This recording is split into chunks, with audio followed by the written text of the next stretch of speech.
nanya tentang Hindar-hindarin warna oranye. bukan. Orange. Gonjreng ya. Iya, narkoba. Bercanda. Siap. Apa? Dengan ramai kasus kemarin kan banyak yang terkuat dengan saldo yang terkuat dari kembang itu Kak. Itu seperti apa sih Kak dengan ramai seperti itu? Gimana ya, miris. Iya. Miris lah saya mau komentar apa, karena kan saya pikir kan yang memiskinkan orang itu saldonya minimal ya 30 miliar gitu ya. Kalau terkuaknya cuma 300 juta ya sebetulnya sah-sah aja, nggak apa-apa. Mungkin memang kemampuannya segitu, kemampuan dan punyanya memang segitu. Tetapi lain kali jangan suka memiskinkan orang, karena apa, Allah nih sudah membuka di bagaimana dibuka di depan majelis yang mulia, disaksikan oleh kalian semua. Terdakwa yang selalu memiskinkan orang ini ternyata saldonya banyak ya. Jangan ketawa, iya, banyak loh 300. Iya, banyak. Kalau untuk orang yang punya 300 ribu ya 300 juta ya banyak. Tetapi untuk orang yang punya 30 miliar ya kecil ya. Ya enggak? Dan ini juga yang terbuka cuma saldo, tapi rumah juga itu seperti apakah?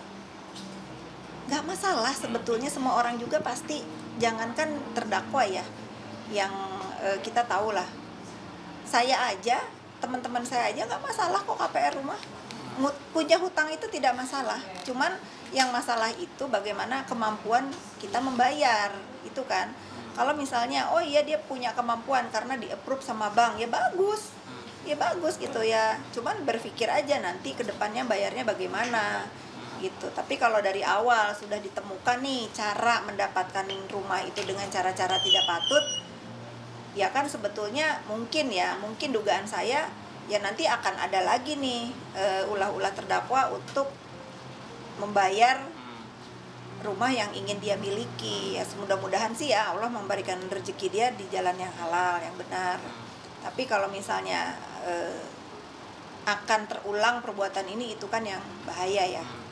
NM ini pernah memang mengambil di tempat propertinya Kak Gita atau seperti apa sih mungkin yang sempat dia dulu lagi zaman ini, terserah aja ya kalau mau ditolak kan saya nggak boleh bohong ya. Dulu pada saat dia berumah tangga dengan yang terakhir, memang dia itu kepengennya punya rumah di situ karena saya kan punya rumah di situ. Enak, lingkungannya enak, terus kan juga pada saat itu kan anaknya sekolahnya juga deket di sini sebelum dipindahin. Sekarang kan sudah dipindahin. Terus juga suaminya yang dulu itu kan sering pagi-pagi ngedrop standby-nya di rumah saya, nge-gym sampai makan siang, sampai ngejemput anaknya pulang. Nah pada saat itu ada klaster baru dibuka yang sekarang terdakwa beli. Saya yang menyarankan ya sudah beli yang di sini, yang di sana dijual. Itu ya, itu yang benar. Sampai terjadilah mungkin membeli dia ya, memberikan apa tuh tanda jadi, booking dan cicilan angsuran itu setelah saya juga kan sudah nggak berkawan sama dia. Tapi awal dia memang mau membeli rumah itu memang saya yang menyarankan dulu, karena biar deket dengan saya waktu itu, biar nggak repot juga anaknya main sama anak saya.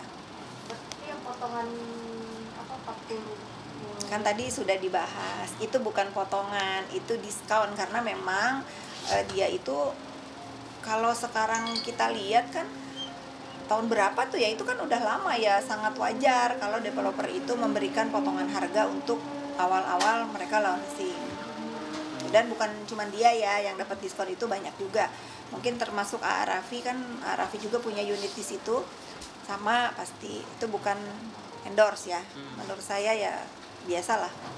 Dan juga RG juga pernah bayar cicilannya, dia seperti apa sih? Siapa? Saudara RG Membayar cicilan rumahnya itu Pak. Kalian bisa lihat di sosmed saya, itu yang diutarakan oleh perwakilan dari Bumi Paramawisesa. Berapa kali itu kan ada cicilan masuk yang dari orang lain. Yang dari orang lain ya. Artinya apa? Nah, ada aliran dana yang disangkakan diduga melakukan tindakan TPPU itu ada. Karena kata developer sendiri mengatakan bahwa memang ada pembayaran dari orang lain yang masuk ke rekening Bumi Paramawisesa. Itu sampai di situ dulu ya. Dan NM juga tidak mengaku tidak pernah minta uang 350 juta ke Sheila Sauga, itu seperti apa sih kata-kata? Saya nggak tahu kalau itu. Saya nggak tahu. Kalau menurut dia seperti itu ya sudah iyain aja. Kan ini bukan masalah antara Sheila Sauga dengan NM kan. Ini masalahnya NM dengan DRZ, Dr. Reza Gladys ya. Iya. Saya salah mulu, DRG ya. Tapi Kak, untuk artinya kan dari pihak NM kan ngamuk ya pihak memblow up di depan persidangan, walaupun memang itu kan sudah ada ketentuan undang-undang bahwa bisa, kalaupun pihak penyidik ataupun kepolisian yang meminta, ini gimana Kak? Bingung saya. Besok mic-nya nih kalau halo-halo nggak bersuara itu mic pasti disomasi sama dia. Chat GPT nanti disomasi sama dia. Apalagi Dan kita juga Senyum-senyum ya? NM juga pernah memamerkan saldo rekening itu 5 miliar pada tahun 2019 itu seperti apa? itu uang saya. Ah, Ya nggak seperti apa-apa. Karena apa? Pada saat itu lagi rame tuh artis memamerkan rekening ya. Iya, Ada benar. nggak sih itu? Saya lupa inget sih. Iya, iya. Pada di ATM mamerin isi rekening. Nah pada saat itu memang dia lagi ikut ke bank sama saya. Terus ya dia ngomong, kan saya emang nggak ngikutin sosmed ya. Apa perkembangan gimmick-gimmick di dunia maya ini nggak tahu kan. Ya dia bilang lagi musim nih. Aku mau akak pamerin. Aku pinjem ya rekening kakak, ya kan tinggal ya saya lagi duduk nunggu antrian ya saya login ke MBCA saya ya difoto sama dia seolah-olah itu punya dia. Berarti pas buktinya kakak langsung share ke untuk buktinya sendiri. Maksudnya Itu kan uang kakak bilangnya tadi kan, mungkin untuk buktinya ada kan mungkin. buat apa saya buktikan?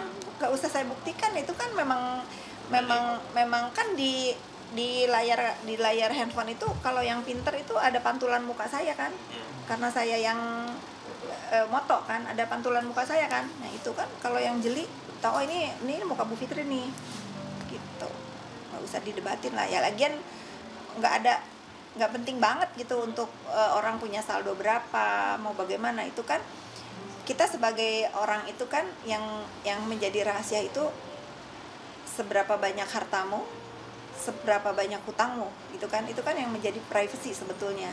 Cuman menjadi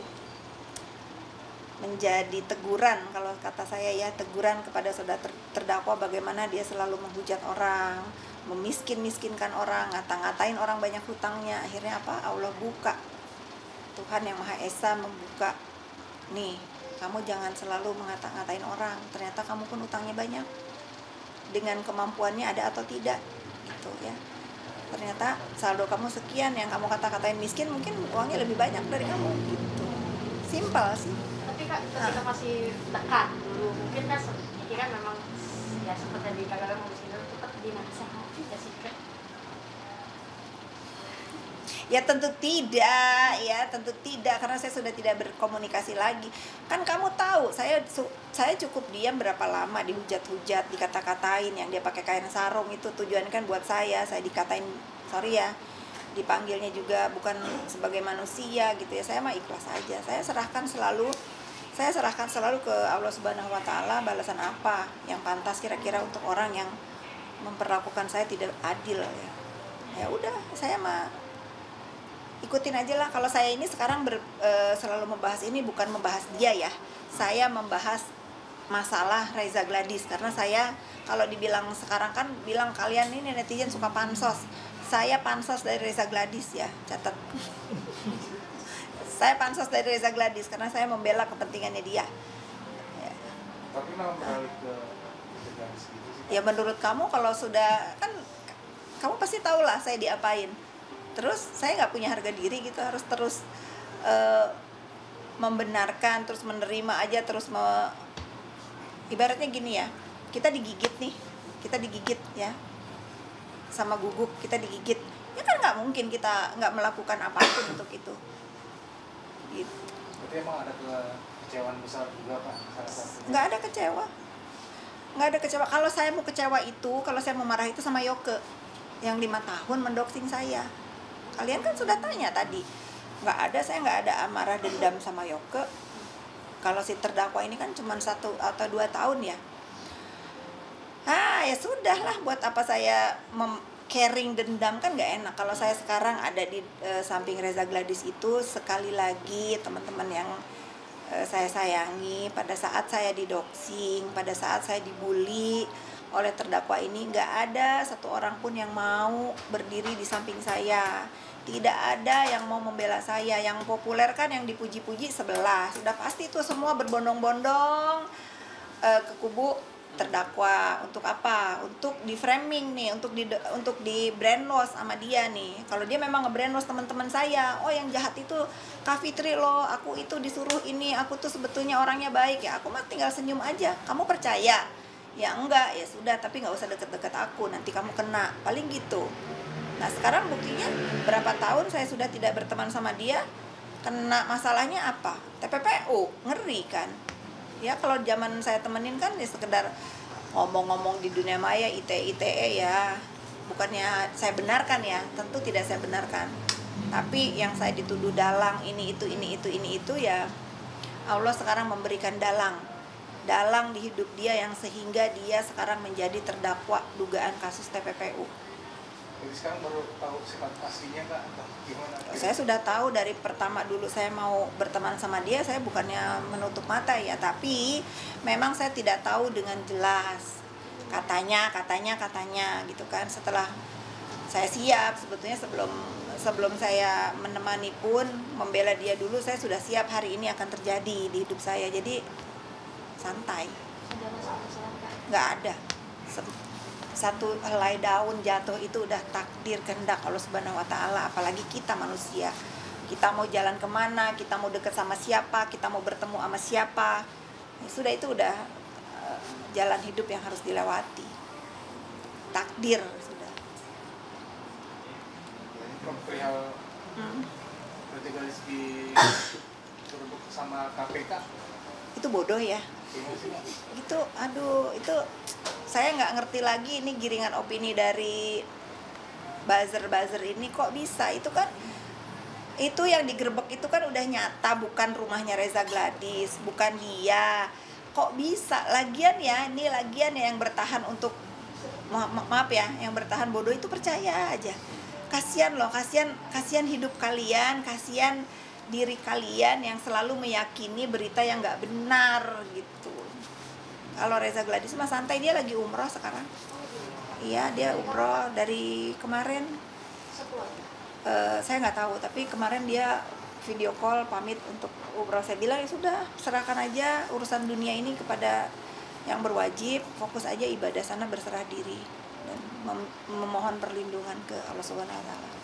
Mungkin ada curhatan apa yang bisa sebelum berangkat umroh sendiri, apa yang dirasa mengganjal dari DRG, ketidaknyamanan DRG menghadapi kasus itu? Mungkin kalian itu nggak percaya kalau saya bilang ya, dia itu nggak pernah mengeluh, dia itu nggak pernah punya rasa ganjelan atau apa yang terjadi di, Masya Allah banget nih suami istri ini tuh adabnya baik ya. Maksudnya ya sudah, dia sudah berani. Kemarin dia bilang gini ke saya sebelum berangkat, kakak, saya minta maaf juga, kakak selalu didalang-dalangin dalam kasus ini. Saya bilang udah nggak usah dipikirin, itu saya mah udah biasa. Tapi kan saya harus berucap ya, kakak yang nggak tahu apa-apa didalang-dalangin. Tapi saya udah, istilahnya dia tuh udah ikhlas apapun nanti yang terjadi di hidup dia.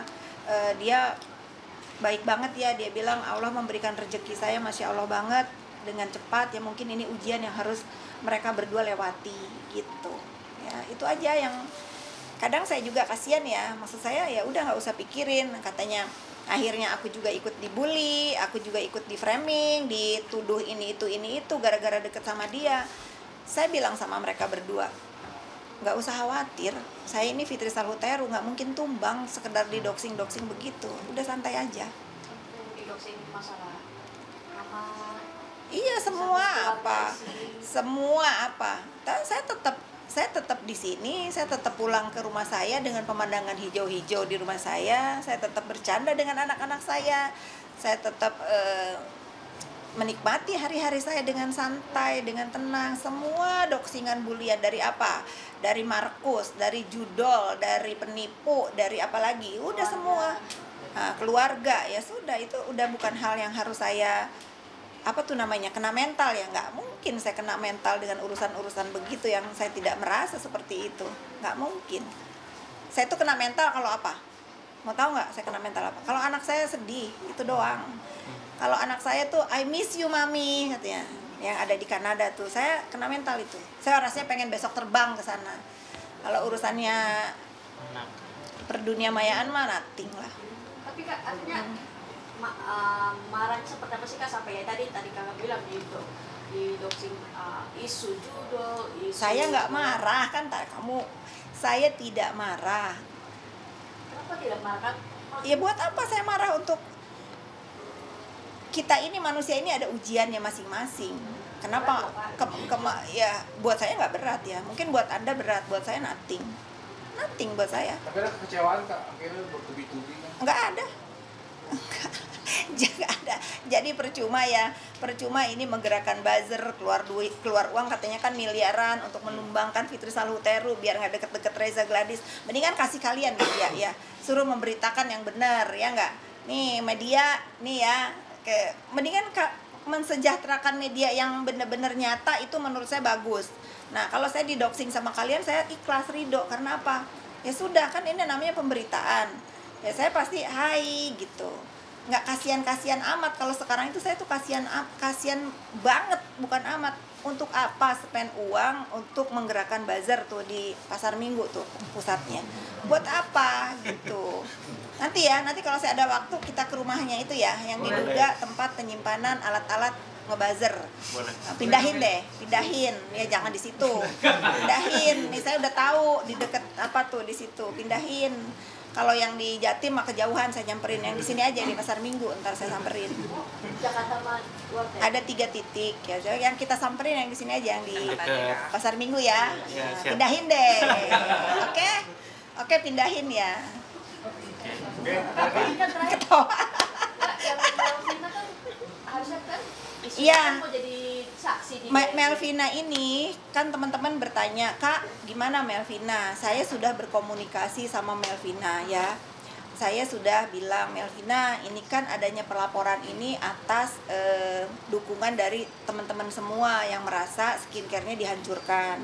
Termasuk Melvina. Dari awal itu kan ternyata saya baru tahu kemarin kalau yang diserang duluan itu Melvina ya. Nah ternyata Melvina yang diserang. Bagaimana saat itu dia tiap hari datang ke rumah Reza, mengeluh, menangis, bla bla bla. Reza yang menguatkan, yang menyiapkan bahunya untuk bersandar. Sampai akhirnya terjadilah di Reza, Sela dulu ya. Ternyata Sela dulu, terjadilah di Reza. Akhirnya mereka ini sepakat ya. Ingat ya Melvina, ini laporan ini terjadi itu atas dukungan semuanya, termasuk Melvina.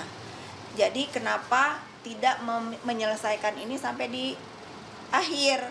Sebetulnya Melvina datang nggak datang juga nggak masalah buat keadilan ini, karena Melvina sudah disumpah di kepolisian untuk memberikan keterangan. Nah keterangan Melvina ini bisa dibacakan, tetapi sebagai adab ya nggak baik begitu. Jangan sekarang Melvina sudah bisa jualan, sudah bagus lagi, sudah menjadi peringkat keberapa lagi tuh Sela Saukia sama Melvina udah, alhamdulillah ya, alhamdulillah. Keadilan itu ya Allah ya yang punya cerita nih. Ya udah, mereka naik lagi nih jualannya berkat perjuangan siapa? Berkat perjuangan Reza Gladys untuk membawa ini ke jalur hukum. Sepantasnya kan Melvina harusnya menyelesaikan, datang untuk memberi dukungan. Dia datang nggak datang pun sudah ada kok, sudah di bawah sumpah, bisa dibacakan. Cuman secara adab dan etika ya nggak begitu. Jadi kesannya kalau dia nggak datang culas ya. Nanti apakah sekarang Melvina nggak takut kalau suatu hari nanti malah Melvina diserang oleh netizen yang ada wujudnya nih, yang pintar-pintar. Buat apa? Buat menegur kamu kalau kamu ini sebagai seorang pebisnis yang tadinya hancur dibantu bangkit oleh Reza Gladys kok culas gitu. Itu ya. Jadi kalau ditakut-takutin sama kubu sebelah juga nggak ada gunanya. Mau nakut-nakutin apapun juga tetap itu kesaksian dia itu bisa dibacakan karena udah disumpah, bisa dibacakan. Nah, kalau dia sekarang nggak datang, emang Melvina pikir mereka tetap akan memuji-muji selamanya? Enggak. Nah, enggak akan. Kalian sendiri geleng-geleng kan? Enggak akan. Enggak akan. Tapi setiap live nanti nih ya, nih catet dengarkan nih mulut saya ya, kalau sampai Melvina nggak datang ke dalam persidangan, walaupun dia nggak datang pun bisa dibacakan karena sudah di bawah sumpah. Catat omongan saya, setiap Melvina live, setiap rupiah yang didapatkan oleh Melvina itu atas perjuangannya Reza Gladys. Atas perjuangannya Reza Gladys, dia bisa berjualan lagi, dia bisa mendapatkan rezeki lagi, bisa berjualan dengan tenang. Ya ingat aja itu omongan saya. Jadi setiap kamu login di sosmed apapun, ingat ya, kalau kamu tidak menuntaskan ini urusan yang sudah kalian mulai sampai finish, ya kamu ada jasa dari setiap rupiah yang kamu dapatkan, itu ada jasanya Reza Gladys di situ. Kan isunya kan takut dengan pihak. Ya sudah, ya sekarang dia takut dari pihaknya sana. Dia nggak takut dari pihaknya Reza juga yang akan mengatakan ya nggak, oh ini cara mencari rezekinya, cara berbisnisnya dengan keculasan, kan nggak mau juga ya. Mudah-mudahan Melvina mau datang ya, bukan untuk Reza Gladys ya, untuk diri dia, karena kalau Reza Gladys sudah pasrah. Kakak ya sudah, kata dia gitu, ya sudah, aku juga nggak mau maksa, kalau dia nggak mau datang itu pilihan dia. Tetapi ini kan hal yang sebetulnya dimulai adanya pelaporan ini atas dukungan dia juga. Itu yang harus kalian tahu ya. Kecewa ya kan kalau Melvina nggak datang? Nggak kecewa. Yang harus berpikir 1000 kali untuk nggak datang itu dia. Ya. Untuk apa? Untuk kayak Sela Saukia nih, kakak. Aku sekarang penjualan udah naik lagi, udah seperti semula. Tapi benar kata kakak ya, bersama-sama, walaupun aku dihujat, setelah bahkan dia tantang kan, setelah dia bersaksi malamnya dia jualan, malah bagus jualannya. Akhirnya apa? Akhirnya kita tahu bahwa image framing yang diciptakan di dunia maya itu bukan dari manusia nyata nih, dari perbazeran yang nggak punya rekening, yang nggak bisa check out. Udah ya? Mantap ya? Ikut sedikit boleh. Boleh. Tapi kamu